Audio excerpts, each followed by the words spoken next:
13 on your side. If caught early, lung cancer can, like many other cancers, possibly be cured. But the key is catching it early. And that's why new guidelines have lowered the screening age from 55 to 50.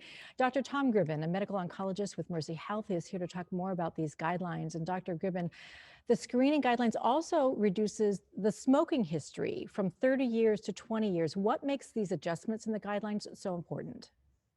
That they looked at this and felt that there was a real benefit to screening women and men younger, 50 instead of 55, and earlier in their course of smoking. And just to be clear, that 20 pack years, which is now the rule, this starts, we start doing this measurement up to 15 years after you stop. So if you had 30 pack years or 20 pack years and you stopped 10 years ago, you're still a person who should be screened. And we're really hoping that through these adjustment and guidelines that we'll reach more women and African Americans. Absolutely.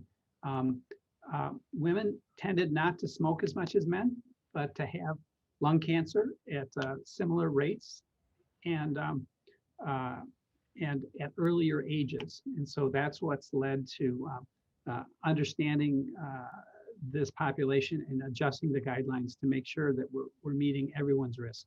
I want to just emphasize how simple the screening is. It's called a single breath hold CT scan.